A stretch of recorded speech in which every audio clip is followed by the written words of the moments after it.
So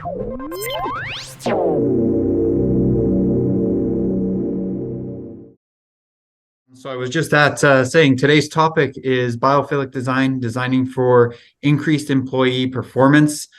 This will be a 45-minute presentation with a 10-minute question period. So we would ask that you send the questions via chat. And please note, for those who gave their IDCEC number at registration, we will be processing your credit after this presentation, and you'll see that in 5 business days.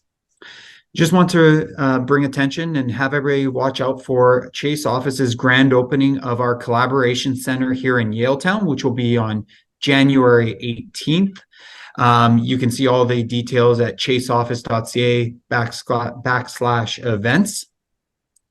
As well, this presentation, as you probably heard, will be recorded and made available on our website within 72 hours at that same link here. So I'd like to welcome our speaker, Celine Ruffett from Teknion here, who will be presenting for us.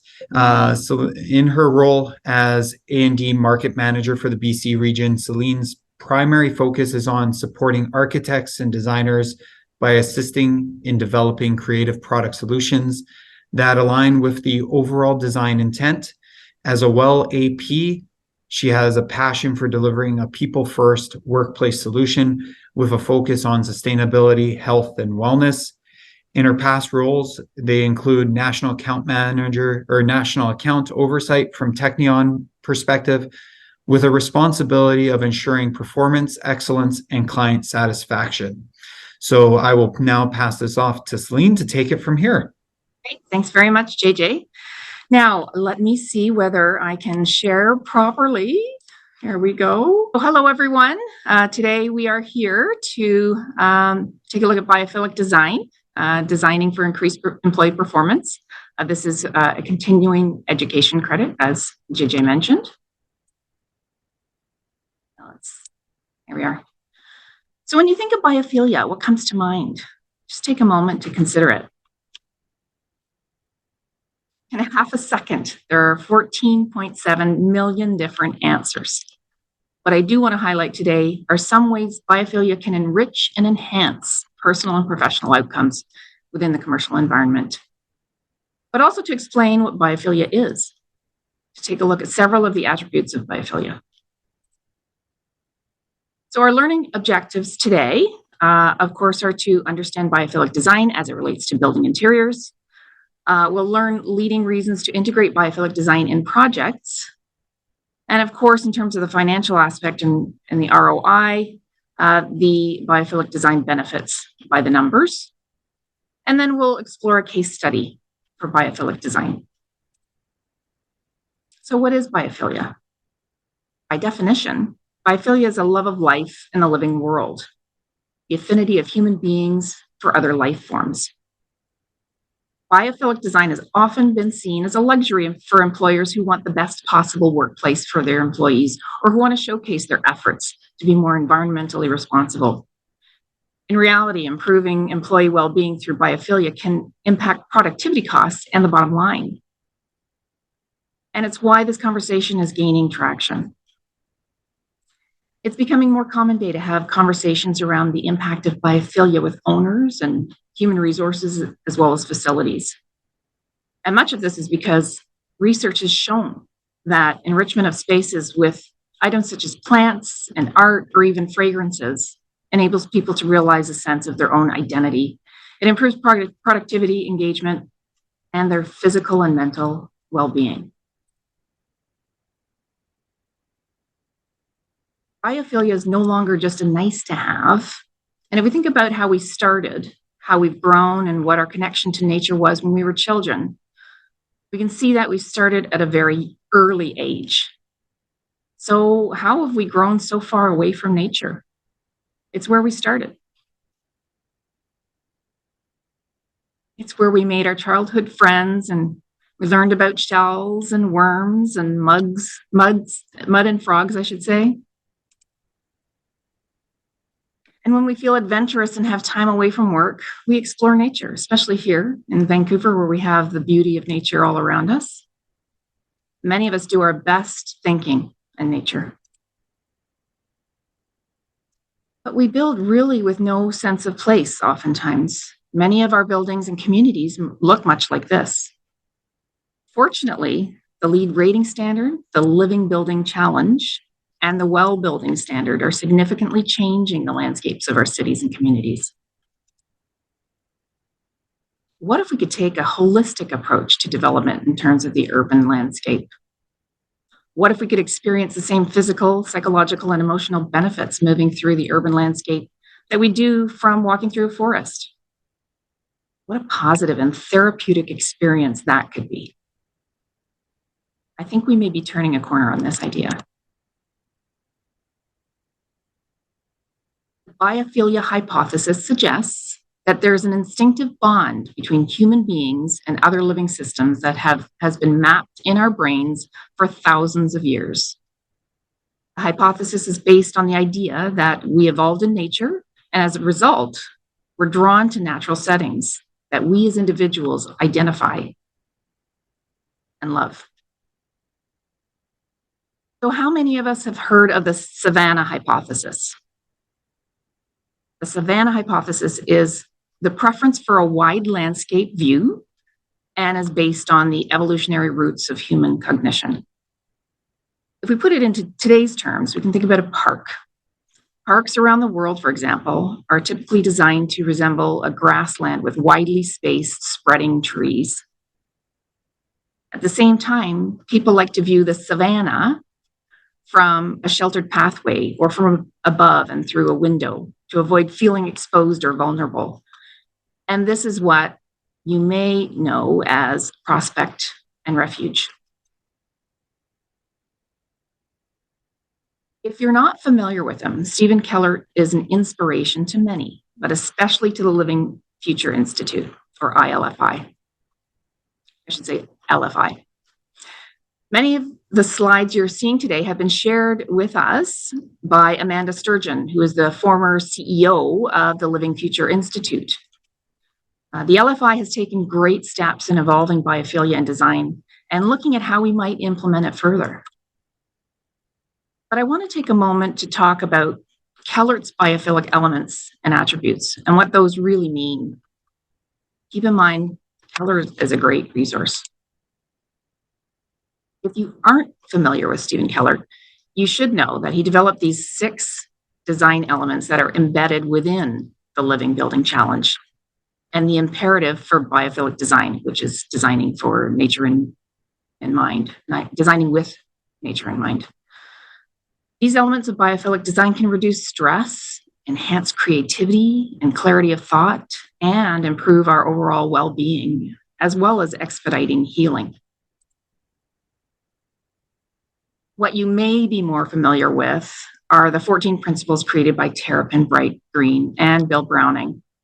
Terrapin Bright Green have been working for decades to define aspects of nature that most impact our satisfaction with the built environment.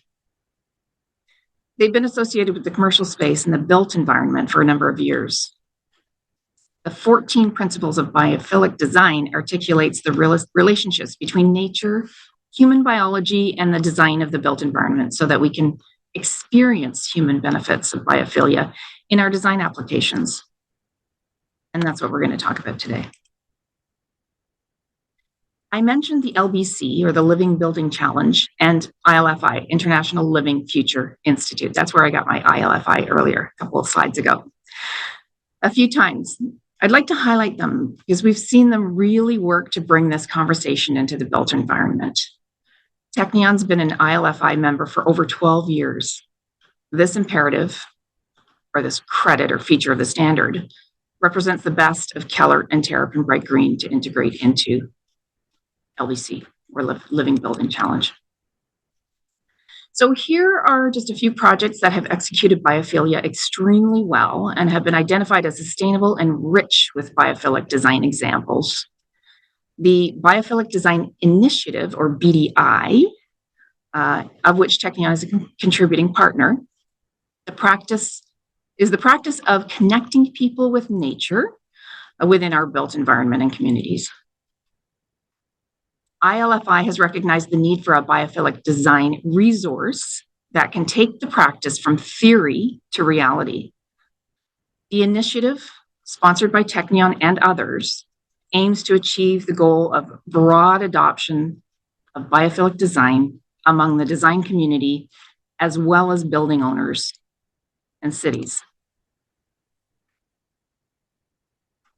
Aligning sustainability and wellness for the built environment is ingrained in these three rating systems.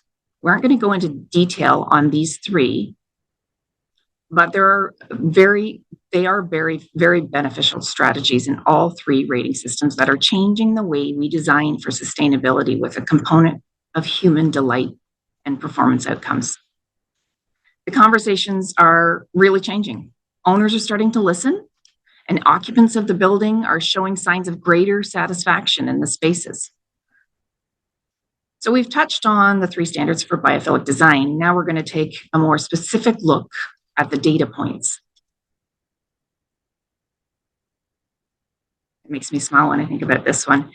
If you thought Biophilia was bringing plants into the office and putting them on your desk, that might be a sign that you have been in the design world for a while.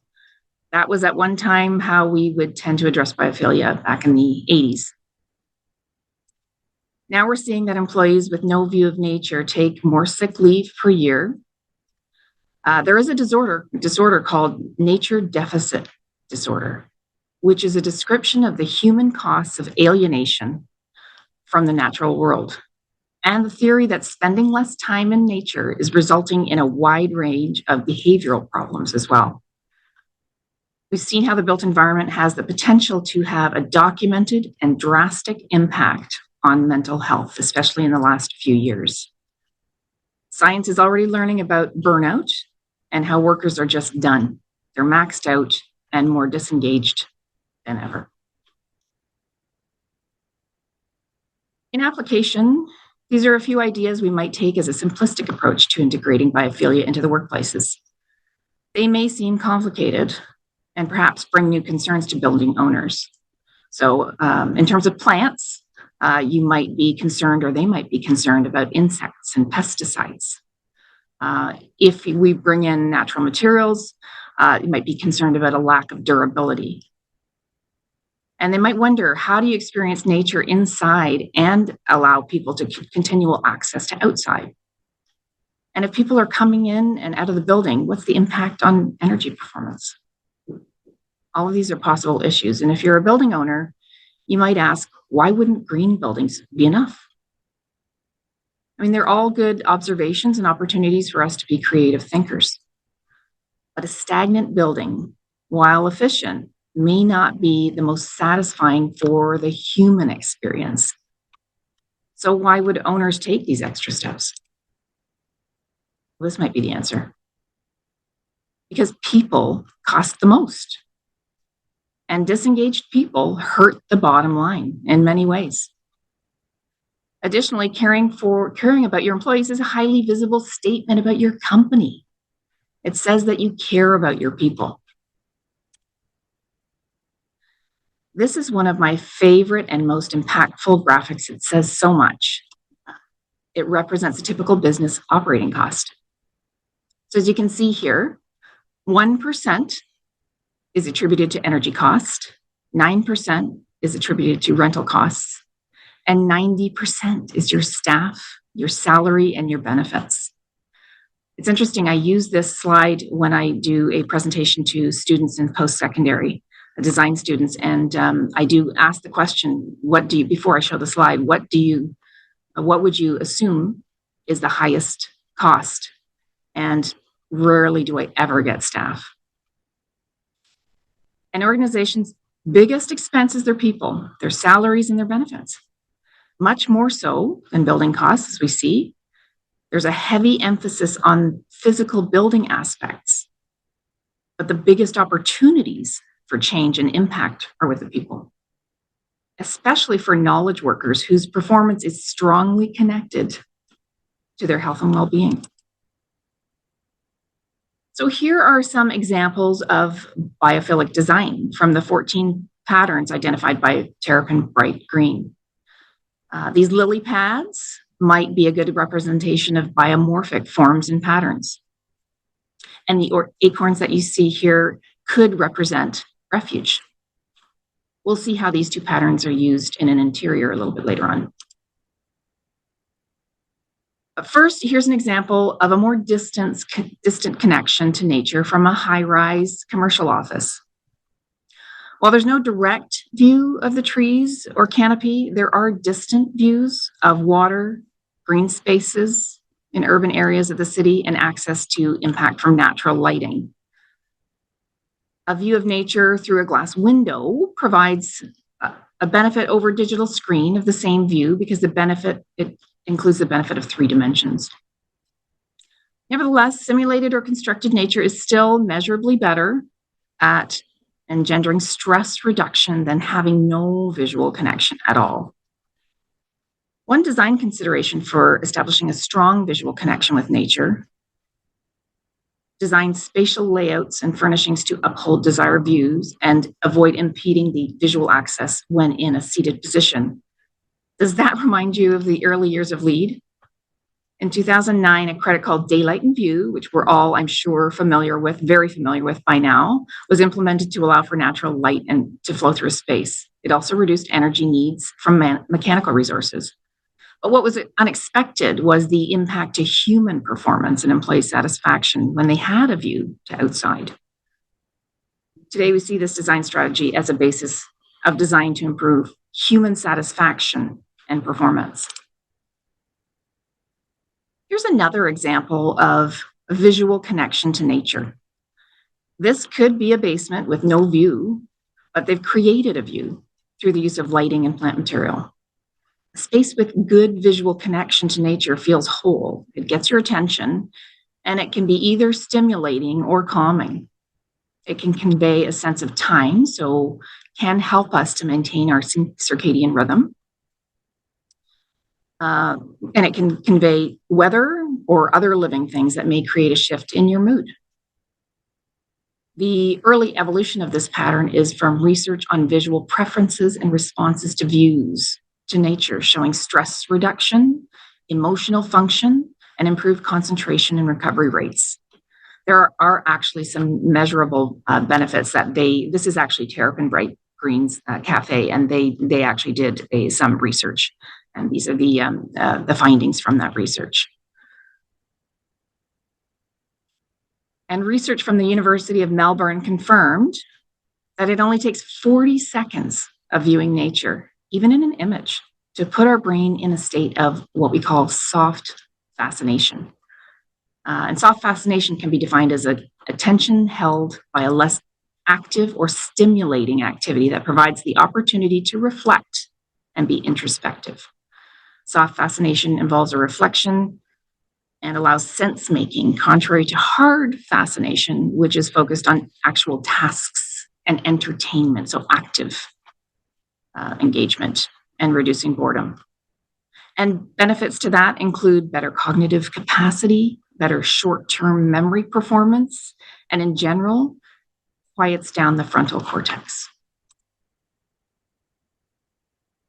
So these are some examples of biomorphic forms and patterns, which are symbolic references to contoured, patterned, textured, or numerical arrangements that persist in nature.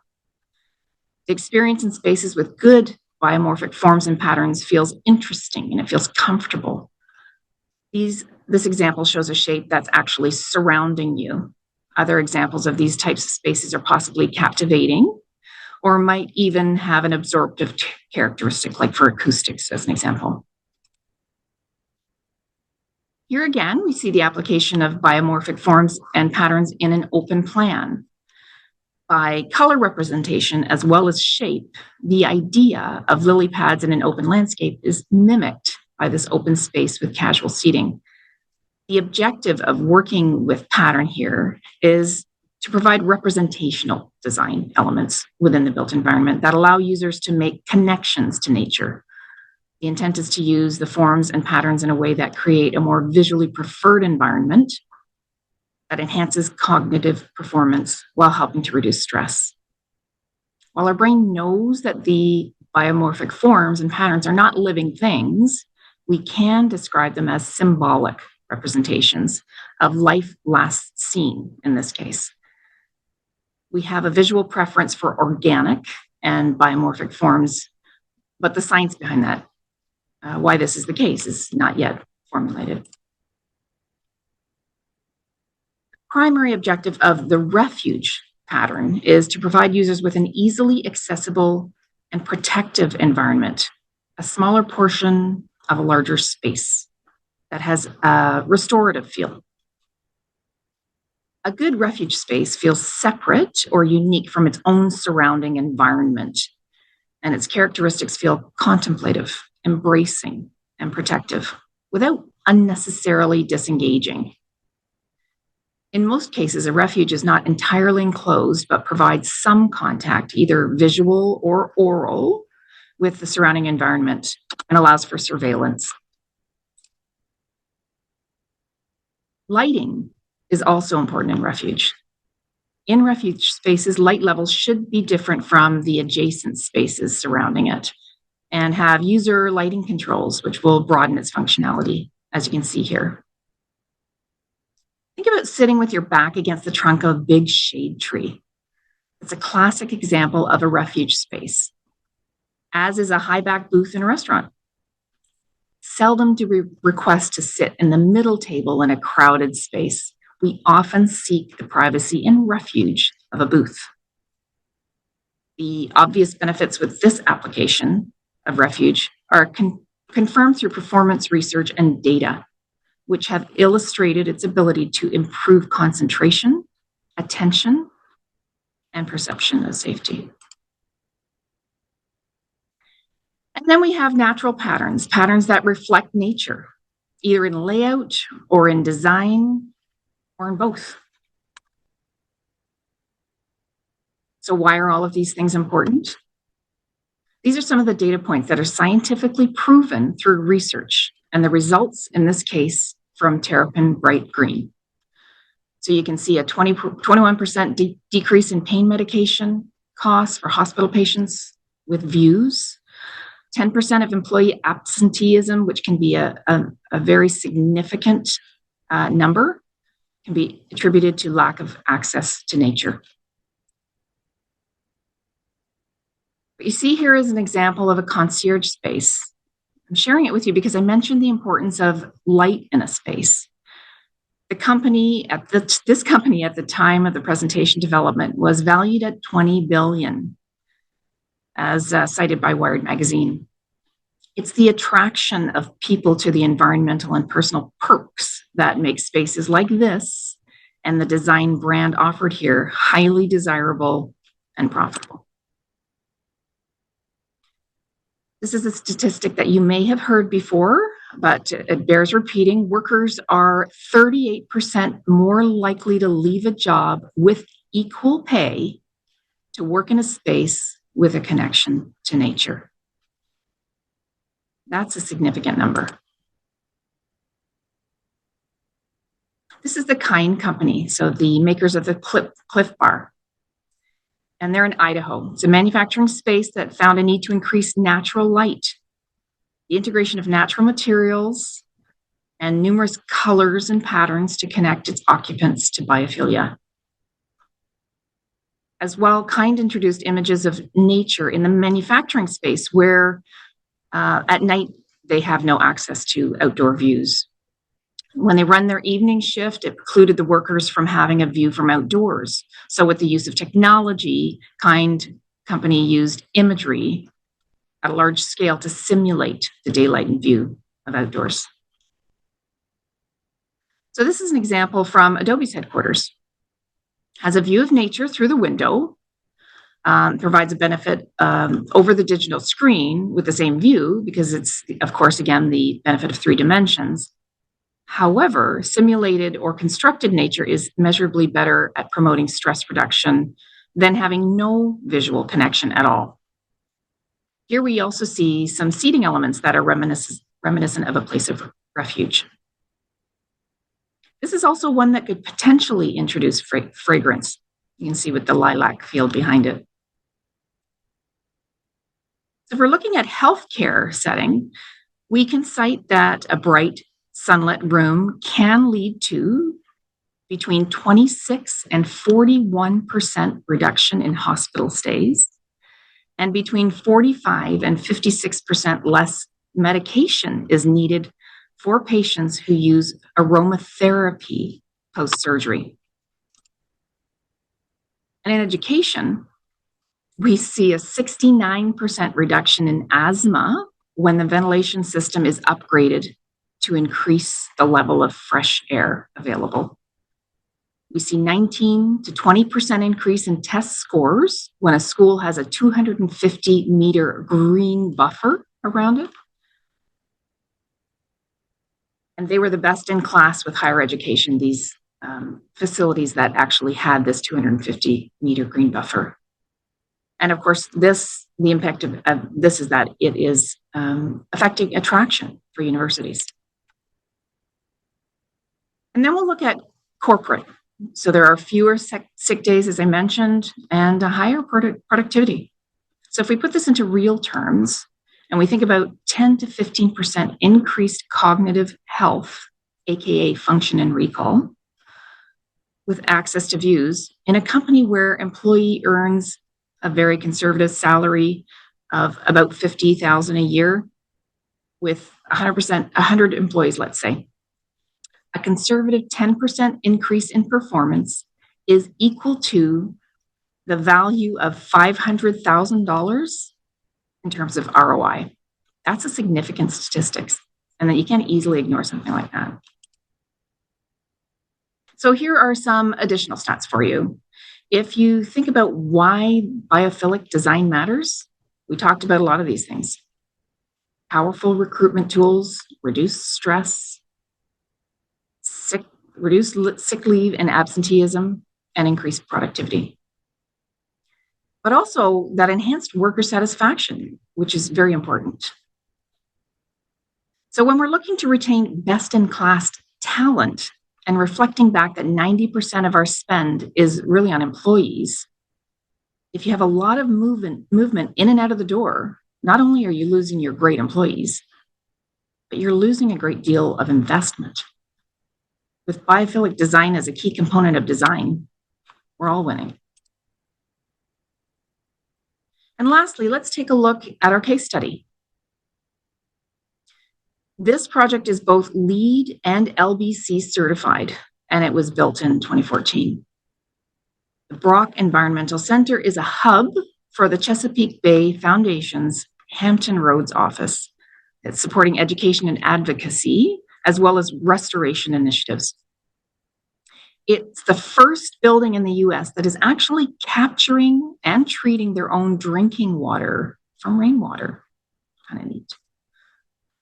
The center surpasses LEED achieving zero net carbon emissions, CO2 emissions, zero waste, and Living Building Challenge certification from the International Living Future Institute. The center provides offices for CBF and partner groups, meeting rooms, and 80-seat conference room designed to express their mission of collaboration to protect one of the nation's most valuable and threatened natural resources, the Chesapeake Bay. The preservation of Pleasure House Point, which is where this is located, saved this once private parcel from overdevelopment, transforming it to a public preserved natural area serving the local Ocean Park community and the city of Virginia Beach, allowing the community to benefit by allowing access to the site and to submerge themselves in nature. The center houses other local conservation partners and provides a venue for community meetings, collaboration, and training. There's 28 species of birds that are found on site, 4 which are on the Audubon watch list. The northern diamond-backed terrapin, a species of concern, use the property for nesting and foraging, primarily within 100 feet of the edge of the tidal waters. The center is designed to express CBF's mission of collaboration to protect one of the nation's most valuable and threatened resources, again, Chesapeake Bay. You'll notice that even this site suggests the clamshell or the twister shell. The building itself complements and is comfortable on the site. You also see that the building allows for access to daylight, to views, to fresh air, and to a connection to nature.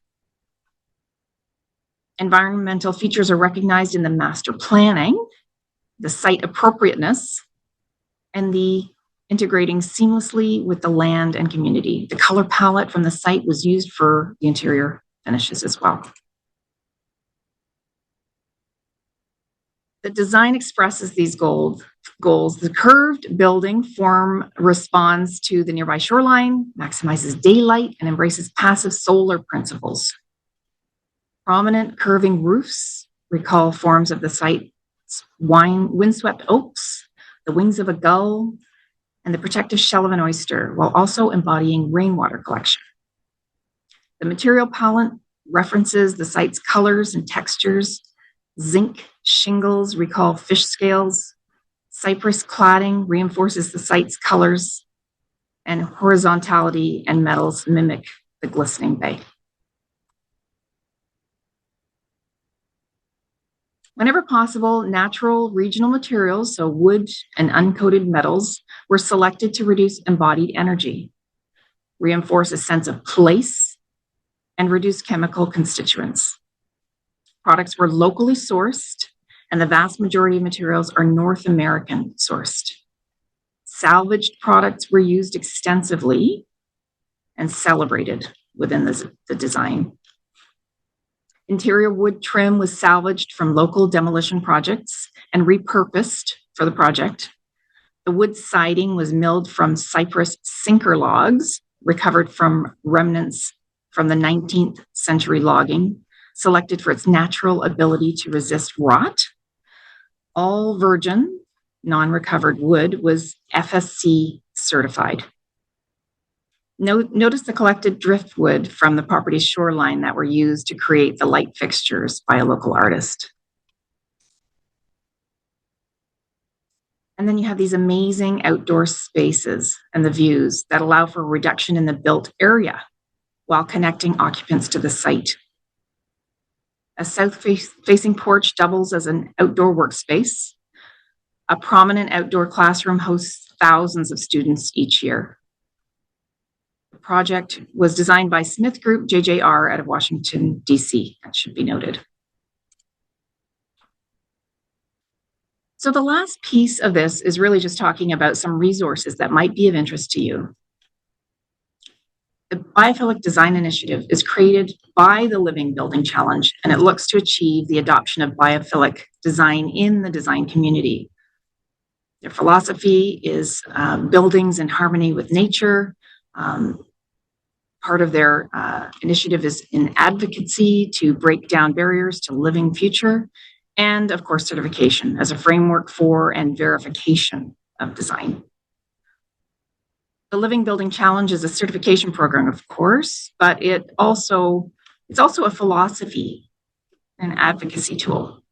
Understanding the philosophy is key and provides the foundation to effectively advocate for, build, and eventually certify living buildings.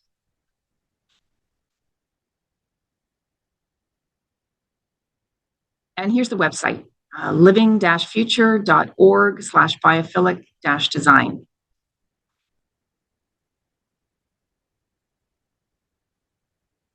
There's a tool that's available to you on that website, and it's a biophilic design map. And it's an interactive tool that includes case studies and built examples that have implemented biophilic design at the core of the design process. You can actually add your projects to the site as well as learning about other projects through this resource. So here are some resources for you. In this case, a book called Creating Biophilic Buildings. It's a beautiful collection of these projects and how and why they were used. And more importantly, how they change the experience of the people who use the places. And then there are some additional resources from Dr. Stephen Kellard, who I mentioned earlier, a professor at Yale Yale worked with E.O. Wilson to relate the concept of biophilia to the built environment.